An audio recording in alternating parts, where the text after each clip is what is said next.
Rick in Pasadena, California. Hi, Don. Hi, Russell. Hey. Big Hi. fan of the show. Thanks. Yeah, I guess I'm borderline agnostic atheist. You know, I'm sort of on the fence about that. Okay. But I actually wanted to. I had a question about near-death experiences. My question is, why do I see that a lot of these documented out-of-body experiences, so to speak, they come from Christianity or people that follow Christ, whether it's Christianity or Catholicism. But I don't see many of these cases from other religions. That would be confirmation bias. I mean, you know, the idea of the out-of-body experience as a spiritual thing is an expectation that a lot of people have in Western culture. And so, you know, they see what they want to see. People, people in these various cultures, Christianity promotes that kind of thing more than a lot of other cultures, probably. Okay, so you wouldn't say, I think, isn't it Islam that's the world's largest religion, and you wouldn't say the people that I think they're about equal. I think Christianity has a small edge. Okay, but you wouldn't say one of the largest religions, you know, if there's a lot of people that have convictions about Islam, you wouldn't expect to see someone that said, like, oh, you know, I came on the brink of death and I called out to Allah and I saw him in my visions.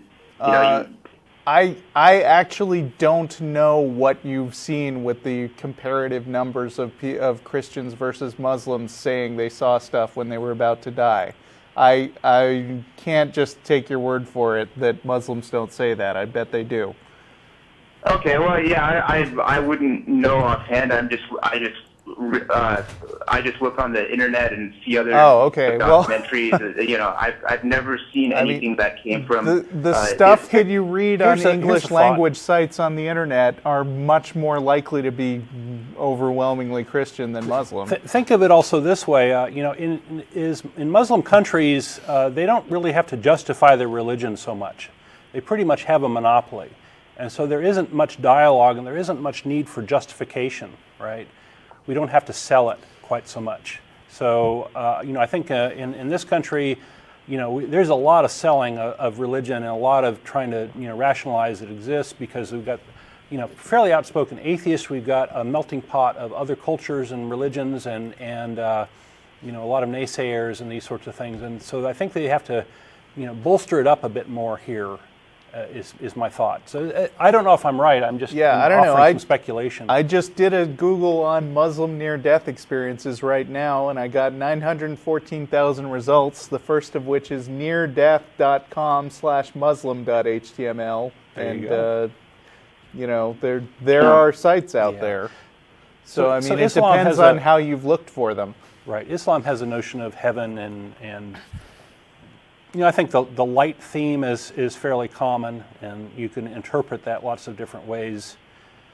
You when you're steeped in religion, you tend to, imbue your experiences with religious connotations, especially the mysterious things, right, or the unexplained things. Mm-hmm. So, I mean, it's sort of like. It was only after